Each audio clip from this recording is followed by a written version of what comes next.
గోరా ప్రగతి ఛానల్కు స్వాగతం. తెలుగు సాహిత్యంలో అభ్యుదయ కవిత్వ యుగకర్త, ఆధునిక విప్లవ సాహిత్యానికి మూలపురుషుడు, మహాకవి శ్రీశ్రీ 114వ జయంతి సందర్భంగా ఆయన మనకు పంచిన స్ఫూర్తిని ఒకసారి స్మరించుకుందాం. సామ్యవాదమే తన శ్వాసగా ధ్యాసగా జీవించి సమాజంలోని విపరిణామాలపై తన కవితాస్త్రాలను సంధించి మరో ప్రపంచం కోసం పలవరించి తన రచన మహాప్రస్థానాన్ని పరిపూర్ణం చేసుకున్న ఏకైక మహాకవి శ్రీశ్రీ. ఆయన ఆధునిక కవిత్వానికి తొలి ప్రతినిధి. నాటికి నేటికే కాదు, ప్రతి తరానికి ప్రతి యువతరానికి స్ఫూర్తి శ్రీశ్రీ. దేహానికి తప్ప దాహానికి పనికిరాని ఆ సముద్రపు కెరటాలే ఎగసెగసి పడుతుంటే నీ తలరాత ఇంతే అని అనేవాళ్లు కూడా నీ ముందు తలదించుకునేలా సత్తాగల నీవు కాస్త కష్టానికే తలంచేస్తే ఎలా అంటూ యువతలో స్ఫూర్తి రగిలించి గమ్యం వైపు పరుగులు పెట్టించాడు. మహాప్రస్థానం యోగ్యతా పత్రంలో శ్రీశ్రీ గురించి చలమిలా వ్రాశారు. హృదయం ఎలా కంపిస్తే ఆ కంపనానికి మాటల రూపాన్ని ఇవ్వడం అతనికే తెలుసు. మాటల్ని కత్తులు ఈటెలు మంటలుగా మార్చడం అతనికే చేతనవును. కృష్ణశాస్త్రి తన బాధను అందరిలోనూ పలికిస్తే శ్రీశ్రీ అందరి బాధను తనలో పలికిస్తాడు. ప్రపంచం బాధంతా శ్రీశ్రీ బాధే అని యోగ్యతా పత్రంలో చలం పేర్కొన్నారు. 1930 తరువాత ప్రపంచమంతా ఆర్థిక మాంద్యంలో చిక్కుకుని సామాన్యులు విలవిలలాడుతుంటే ఊహా ప్రేయసి కోసం ప్రణయ గీతాలు నా వల్ల కాదంటూ జయభేరి మ్రోగించాడు శ్రీశ్రీ. నేను సైతం ప్రపంచాగ్నికి సమిధనొక్కటి ఆహుతిచ్చాను, నేను సైతం విశ్వవృష్టికి అశ్రు ఒక్కటి ధారపోసాను, నేను సైతం భువనఘోషకు వెర్రి గొంతుక విచ్చిమ్రోసాను అంటూ ప్రపంచ విప్లవానికి తాను సైతం విప్లవ శంఖం పూరించాడు. కష్టజీవికి ఇరువైపులా ఉండేవాడు కవి అని కవికి ఉండవలసిన లక్షణాన్ని నిర్వచించాడు శ్రీశ్రీ. కష్టజీవుల స్వేదానికి ఖరీదు కట్టగల షరాబు లేడని కూడా సవాల్ విసిరాడు.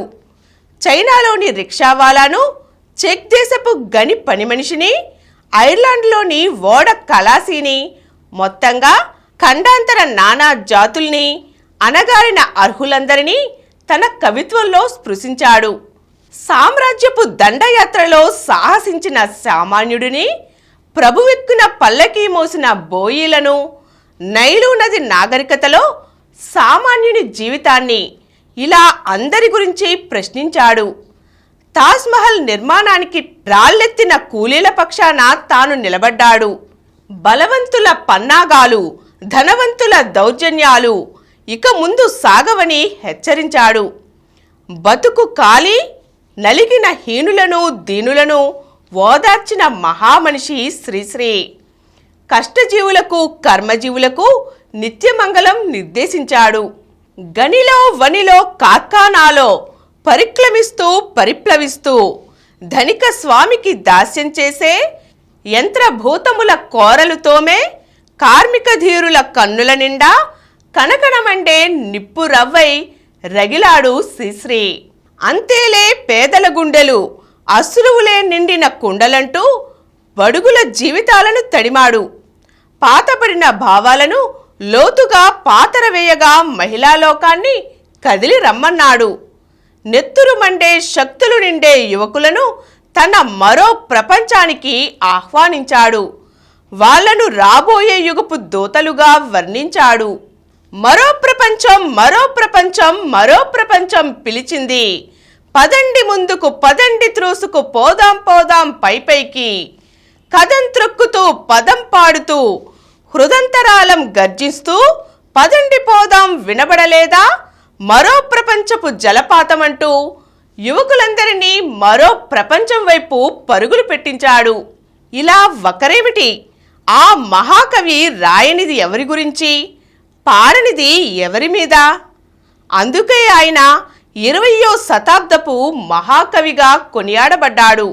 కదిలేది కదిలించేది, మారేది మార్పించేది, పాడేది పాడించేది, పెనునిద్దర వదిలించేది, మునుముందుకు సాగించేది, పరిపూర్ణపు బ్రతుకునిచ్చేది, కావాలోయ్ నవకవనానికి అంటూ నవ కవిత్వానికి, నవ కవులకు ఉండవలసిన గుణాలను నిర్దేశించాడు. సామ్రాజ్యవాద శక్తులను వ్యతిరేకించాడు. పౌర హక్కులను భుజాన వేసుకు మోసాడు. సామ్యవాదమే నా గమ్యం, అది నా కవిత్వంలోనూ జీవితంలోనూ అని ప్రకటించిన సామ్యవాద స్వాప్నికుడు.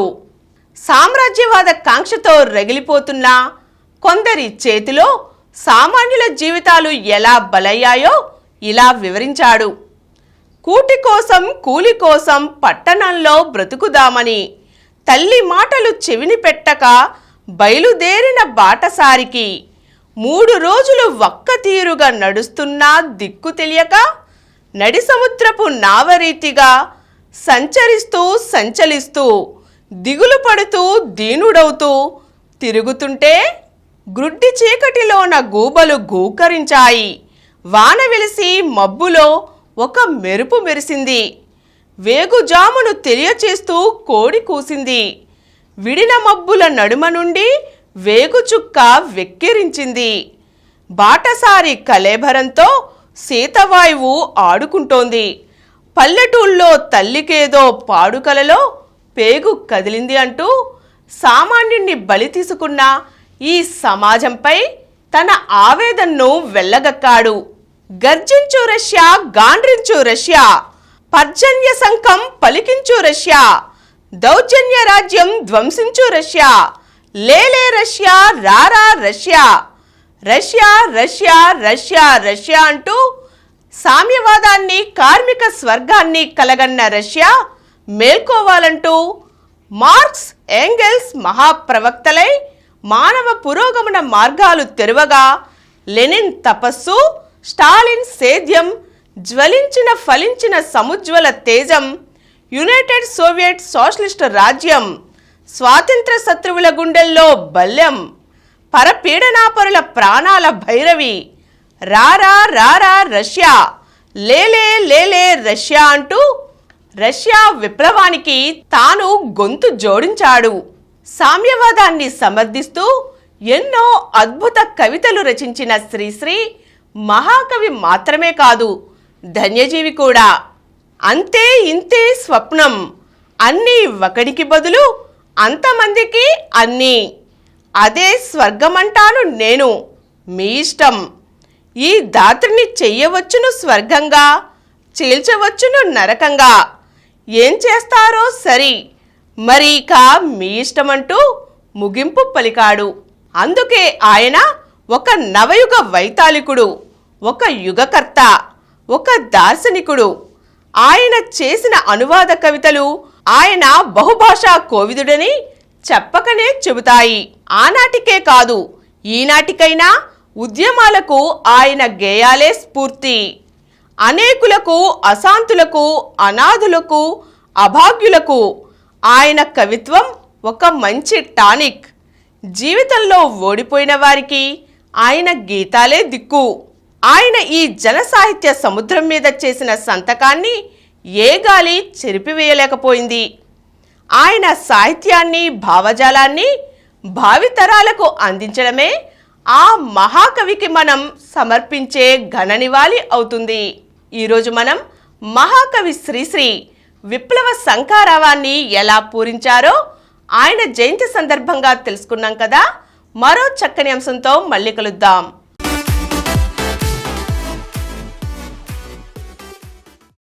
ఈ కార్యక్రమం మీకు ఎంతో నచ్చింది కదా. ఇటువంటి మరిన్ని వీడియోల కోసం అనతి కాలంలోనే 20 కోట్ల వ్యూస్ సాధించిన డాక్టర్ సమరం మల్టీ ఛానల్ నెట్వర్క్ సమర్పించు గోరా ప్రగతి ఛానల్కు సబ్స్క్రైబ్ చేయండి, లైక్ చేయండి, మీ ఫ్రెండ్స్కి షేర్ చేయండి. అలాగే ప్రక్కనున్న గంట సింబల్ని ప్రెస్ చేయడం మర్చిపోకండి. Please download Samaram multi-channel app and watch your favorite channels from your mobile. App available on Google Play Store and subscribe to the channels.